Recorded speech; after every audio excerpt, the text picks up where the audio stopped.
All right, and we're back with the show. It's Gerald coming right back at you here, and it's NASCAR playoffs time. We've gone through the whole regular season. Everybody's been excited about what's going on, the different changes, the drivers that have come to the forefront. Some of the younger drivers coming to the a little bit up the standings, a little bit more, and some of the recognized names falling down and even out of the playoffs. If you're Jimmie Johnson, you won't go there. That's a sore subject right now for him, but. Be that as it may, it's still the playoffs for NASCAR. They start this weekend. It's all about some real great racing action. And here to talk about it with me today is one of our awesome guests. He's truly been a great guest each and every time he's been on the show, whatever we've been talking about. And my goodness, this guy, if you think I'm varied in what I've talked about, this guy right here, he'll talk to you about NASCAR. He'll talk to you about music. He'll talk to you about drones. He'll talk to you about a whole bunch of stuff that's out there. It's a good man indeed. It is Marcus de la Garza. And Marcus, I just cannot thank you enough for being on the show. And I got to get you one of these days to talk some fantasy football as well. We will. We'll talk about fantasy football. And we were just talking before the show started about the Antonio Brown saga. And I'm really interested to hear what you guys talk about this week, on that topic. So looking forward to you guys' fantasy football show and then, just the Friday show generally. Well, absolutely.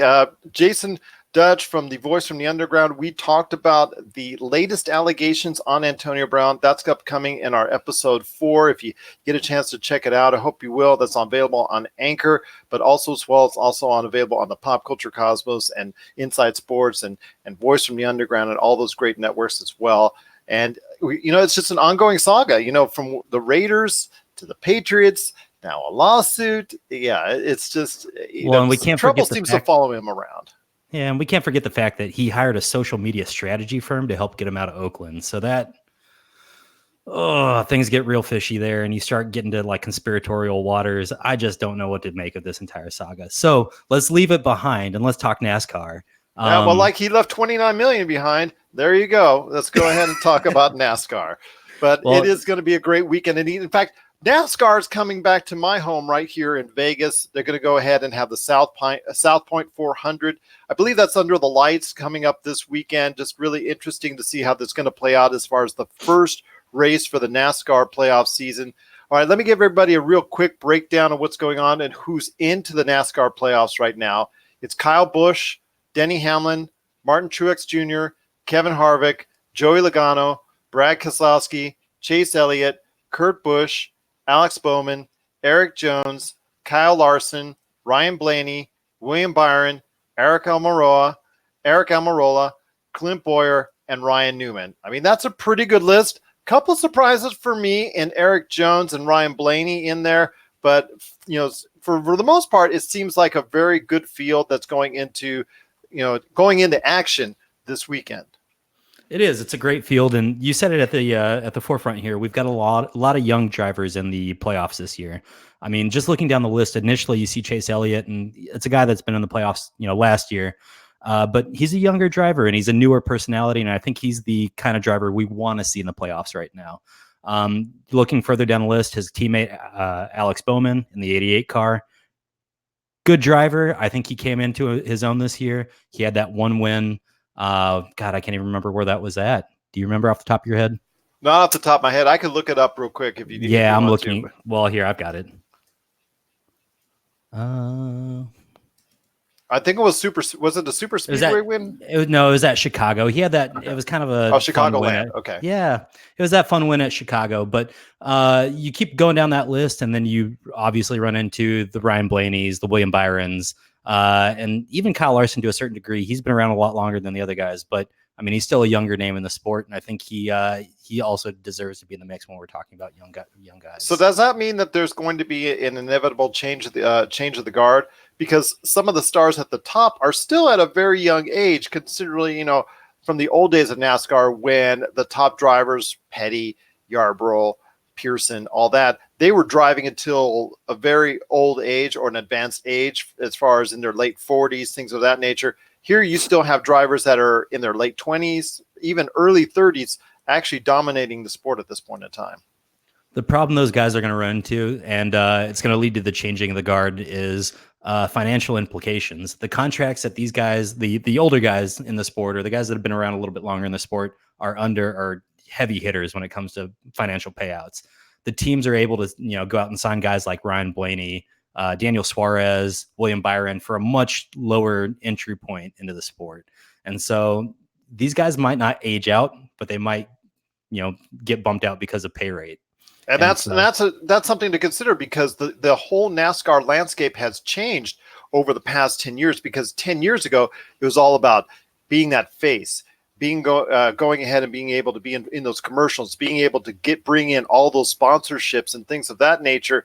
Now, because the way it's changed and NASCAR is not as hot of a commodity as it was 10 years ago, you're right. Now these teams have to be more fiscally sound in the way they make their driver decisions.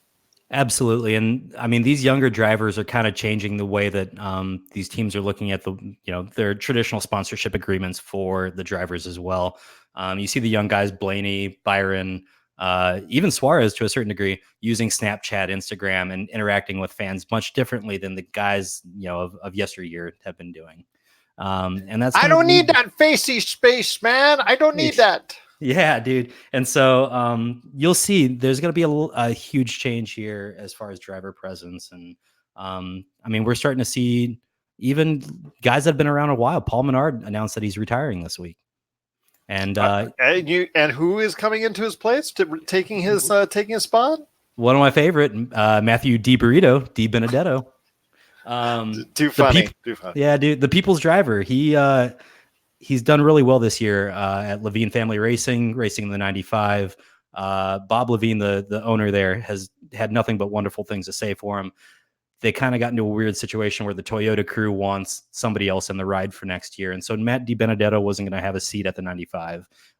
But Paul Menard is on his way out at the 21 car for Penske Motors, or not Penske, for Wood Brothers, who has an alliance with Penske. And when he was asked who he would think would be best in the car, he said, please put Matt Di Benedetto in. So not surprising. I've seen his name at the top of the boards. I've seen him get some really, really strong runs over the course of this year. I mean, there's been times where he's been at the front of the pack and just had those, like we've seen this many times before, had that, stroke of bad luck happen to him, accidents, somebody spinning out in front of him, somebody take him out, that type of deal. So his season could have even been even better than it was before.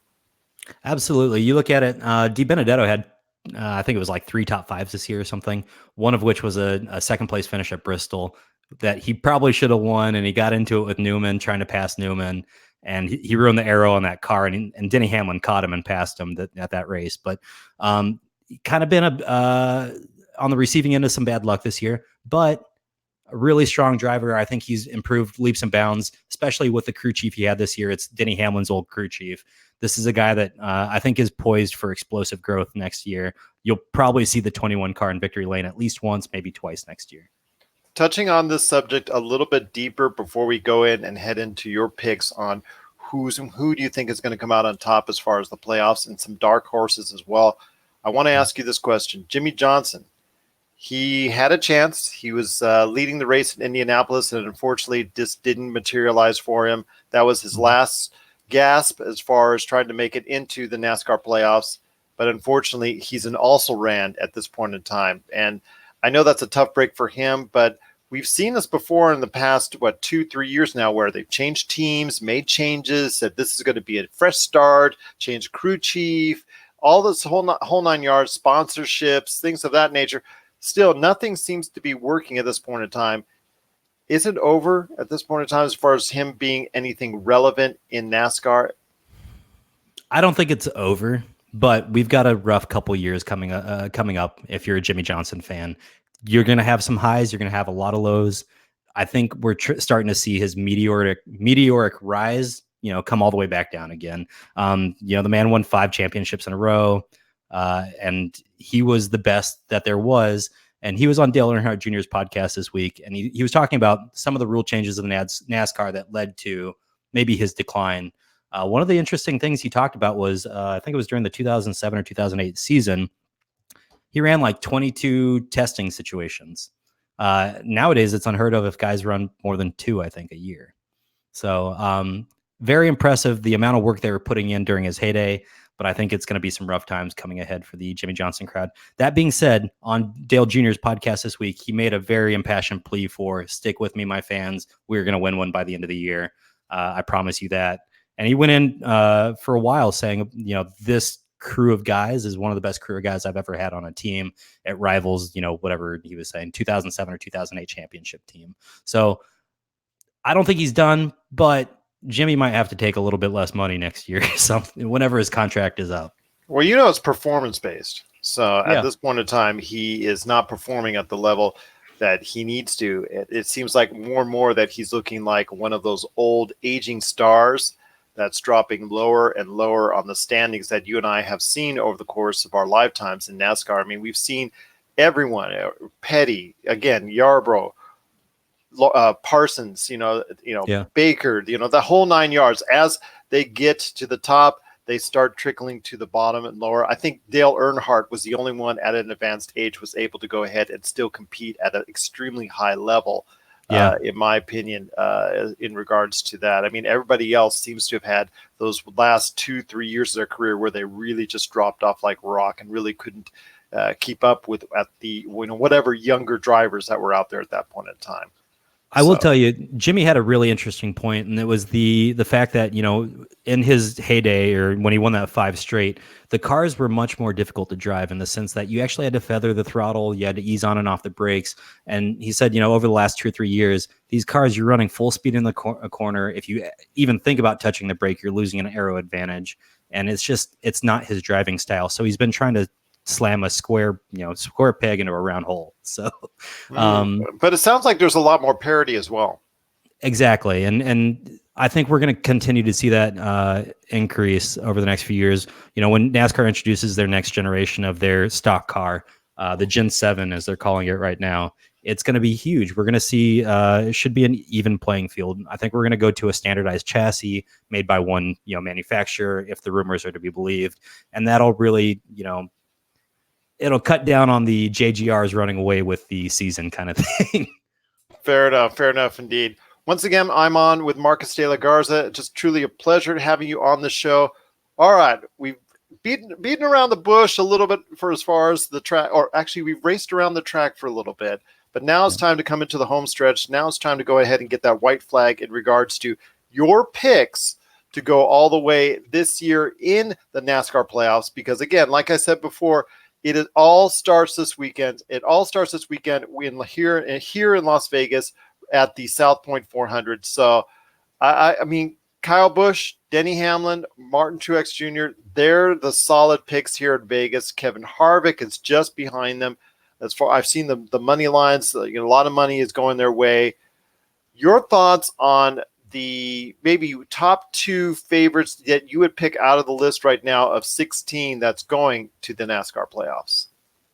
I can actually give you all 4 for the final, I think, if you want them. But yeah, absolutely, because it does go down to those final 4. It still ends at Homestead, correct? It does. This year's Homestead. Next year, they're moving it to Phoenix, which I think is going to be fun to rotate the final track of the season. I would love to see them rotate it. I would love to tell them where to rotate it to, but I don't think they'll take my suggestions. But Phoenix is at least a step in the right direction. I agree. But as far as the final 4, for sure, I think we're going to see Kyle Busch there. The man's a workhorse. He's done well all year. He's got 4 wins this year. He's got 13 top 5s, 21 top 10s. That's huge. I don't think anybody else put up those kind of numbers this year. Only had 1 DNF this year, which is, again, that's huge. If you're trying to put together a championship season, which he did, he's our regular season champion. I mean, performed second to none. The other name you have to look at is his teammate, Denny Hamlin, won the Daytona 500. He won Bristol just a few weeks ago. He's won 2 other races besides that, and just really putting together a really competent season. It's been, I don't want to say like a Cinderella story, but it's been a beautiful story to watch, starting with the Daytona 500 and Joe Gibbs' son. I can't remember his name right now, but they won on, they basically won for his legacy, right? It was a beautiful story. The next name you have to look at, I think, is Brad Keselowski. I hate to jump over Kevin Harvick, jump over Joey Logano, last year's champ, but I think Brad is hungry this year. There's something about the way he's driving right now. He had a rough shake in Indy, but I think there's something about that car that's going to turn around here in the playoffs and really make a good push. And then I'd be remiss if I didn't mention at least one Chevy.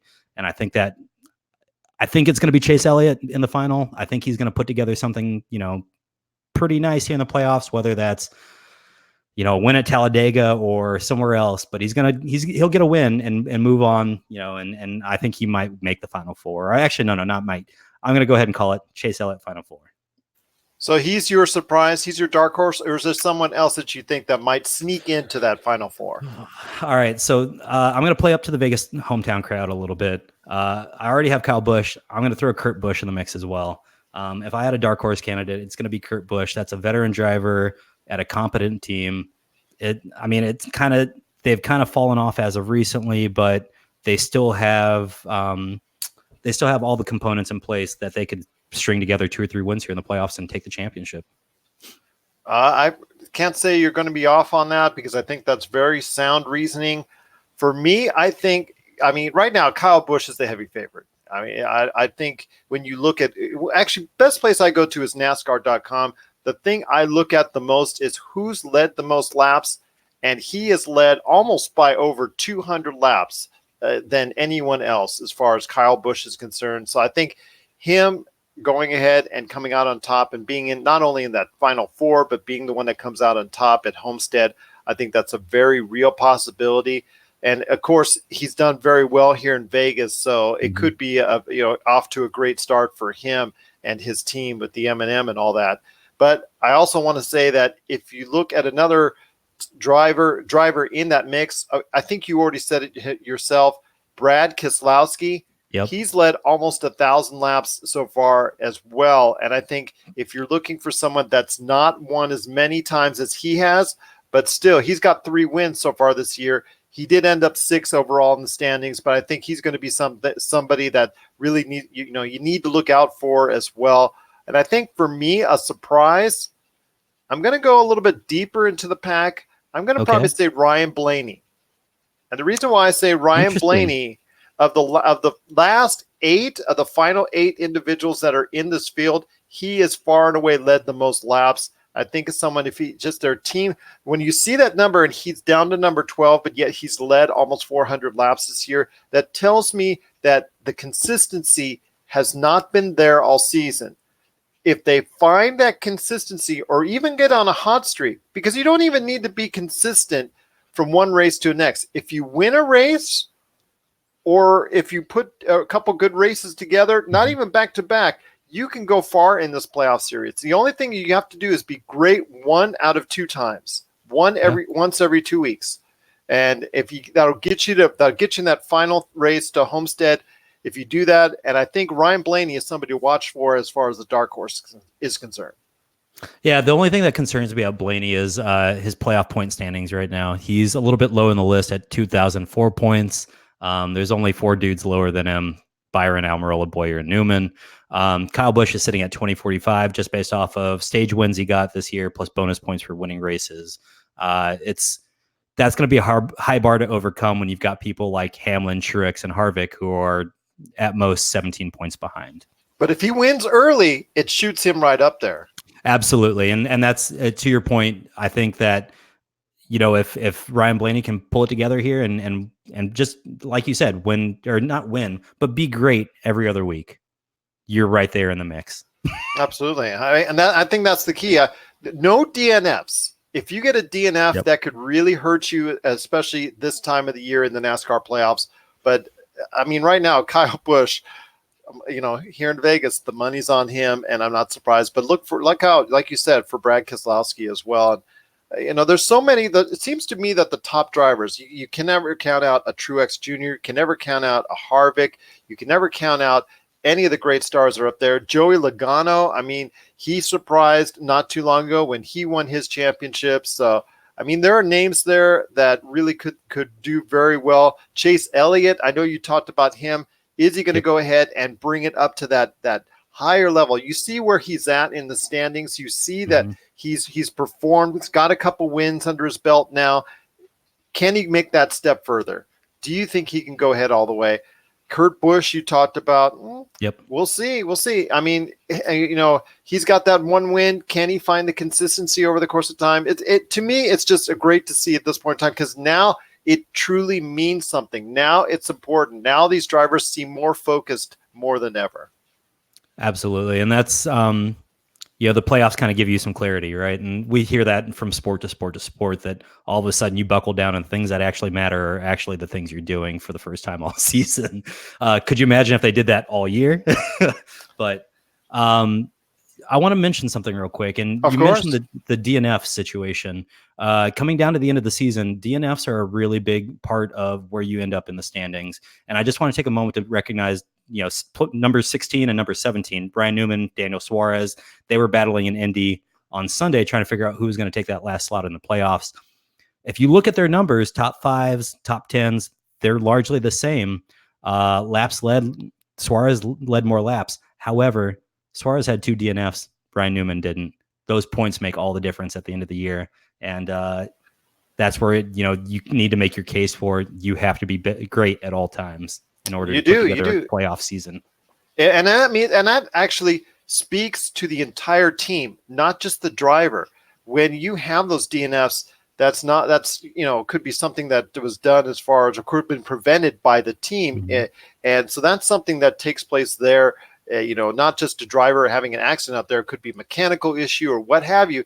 It takes a team effort in order to go ahead to put that driver out into the NASCAR playoffs, to the point where they're not only just barely squeak in, but they can also be competitive as well. Absolutely, yeah. All right, my friend. Oh, I'm just so excited. Rev up your engines, everyone. I'll tell you what, it's going to be a great NASCAR playoff season, and it all starts this weekend here in Vegas for the South Point 400. I know you're excited, my friend. I know you're going to be on social media talking about it. You're so excited right now. And you're going to be tuned in to everywhere you can in order to go ahead and follow everything going on with NASCAR playoffs. But you know what? I'm going to invite you back later in the year to talk to me about something else in regards to Amazon's Expanse, which I know you have a great interest in. So I'm looking forward to hearing your thoughts on the Expanse when it returns to a streaming format later this year, but also some fantasy football, man. I've got that Inside Sports Fantasy Football show. I know you're itching to come on it as well. I am. I shut down my podcast last year, about a year and a half ago. And I've just, I find every chance I can to talk about sports in real life with people. And I'm getting to the point now where it's like, I think I need to start my podcast up again because it's time to start talking sports. But I know, I've got also a Lakers podcast coming out here in a couple of weeks as well. So I know how it is. Well, I want to take a second and just say thank you, Gerald, for having me on again. And thank you to the PCC Network for everything that you guys have done, whether it's listening to our segments, the segments that I record with you guys, or coming out to the Red, Gold, Green shows earlier this year. I know you put out a call to get people out to the shows, and we really appreciated that. That was a lot. Thank you so much for that. Oh, no worries. I'm sorry I missed you here in Vegas. I'll tell you what, when you come back, I got to come and see you, my friend. But you know what? Your videos, I love posting your videos, Red, Green, Gold.